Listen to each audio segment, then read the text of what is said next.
morning, everyone. Hello. Yeah. I have a story to tell you this afternoon.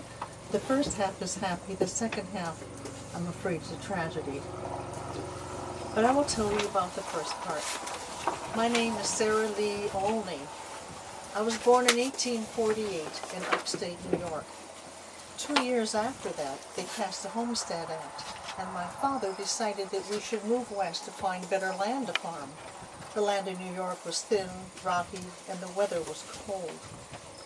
So we gathered ourselves together and we moved all the way west out here to northwest Iowa, and we settled here in this brand new little town on the east side called Sioux Rapids. It was only 3 years old at the time.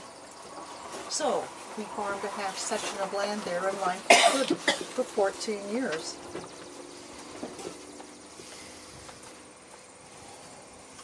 Then a horrible tragedy happened. On Sunday, May 31st, in 1931, I called my brother Marshall to come in to the barn for Sunday dinner. He didn't come, so I went down the barn and I tried to find him. I couldn't. And then I found him eventually. He was lying face down. Both of these hands were clutching straw. He could barely move or talk. I was stricken with terror, and I ran back to the house and I called for my brother Oliver and for Amos Harper, who was our tenant farmer. They came and they brought him to the house and we laid him on a blanket there on the floor in the kitchen. By then I had called Dr. Swallow to come and investigate. He brought a young doctor who he was training, and between the two of them they could not find a diagnosis. They couldn't figure out what was wrong with him, that he couldn't talk or move. The next day, a friend of ours, after hearing word getting around Sioux Rapids pretty quickly back then, came to help. And he went to the barn to investigate to see if he could find a possible clue as to why my brother was unable to move and was seemed to be unconscious. And he found a half bottle of moonshine in one of the stalls. Now, it was known that my brother enjoyed to drink moonshine about a half a pint a day. Some thought he was in excess, but I have never, ever seen him like this after drinking liquor. There was something the matter with it. Anyway, Mr. Mary decided to sip just a little to see if it was a problem. And so he did, just a little bit. It tasted bitter to him, and he became immediately dizzy, got sick to his stomach, and could barely move his legs. He finally got back to the house, and we called Dr. Swallow, who came and saved his life. Dr. Swallow sent that bottle to Iowa State University for an analysis. He came back daily to see about my brother, but it was of no use, and my brother passed away at 2 o'clock following Sunday. Still, there was no idea what had killed my brother, not even a hint. It was a mystery.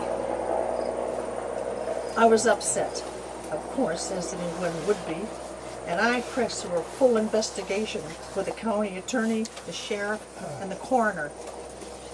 But 10 days later, the results from Iowa State University came back on that half bottle of moonshine.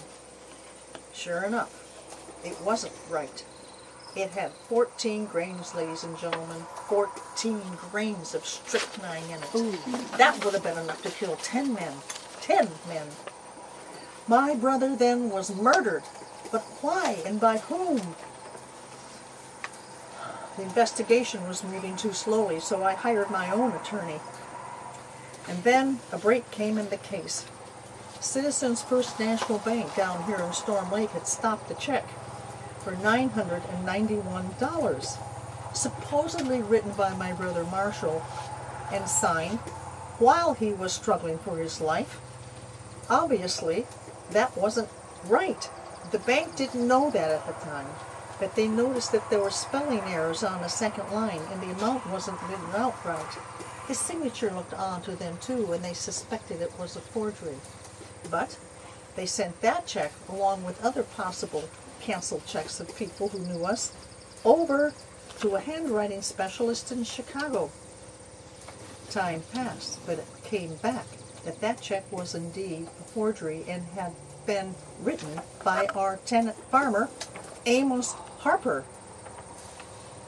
Well, Then he was arrested immediately by the sheriff.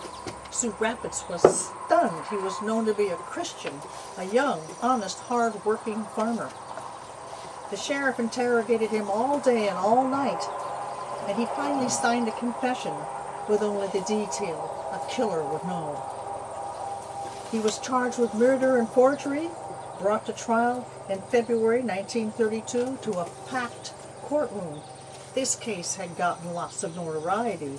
The Des Moines Register was there, all the other papers around about were there, even papers from around about the states came. I testified that I had no feelings of revenge for the destroyer of my brother, but I wanted justice.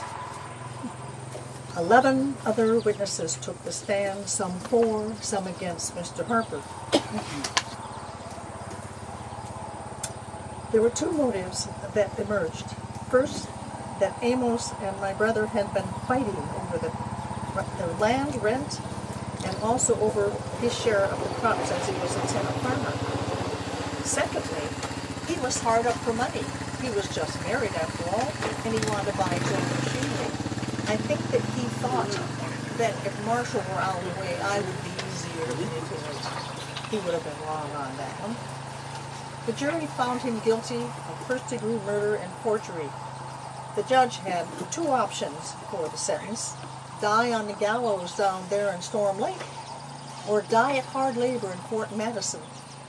His young wife and parents were sobbing during their sentencing. Amos, of course, was only 23, his wife 18. The judge took pity, so he found for the life in prison instead of the gallows. I died that same year. As I look now, I was 83 and too destroyed. I was too upset and heartbroken to want to move on. Devastated would have been a better word, perhaps. But I was watching from somewhere else. Amos served only 5 years of that life sentence.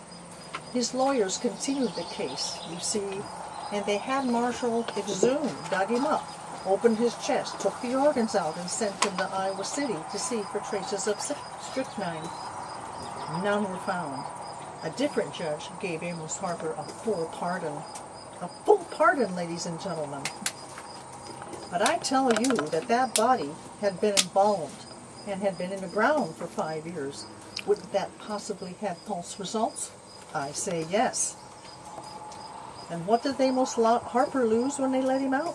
His wife had divorced him, she'd moved on. His reputation was gone. Sioux Rapids wanted nothing to do with him. So he took the $60 he earned in prison, went somewhere else, and started a mink farm for the herd. Now you tell me, was that justice? Yes or no? Thank you for your time.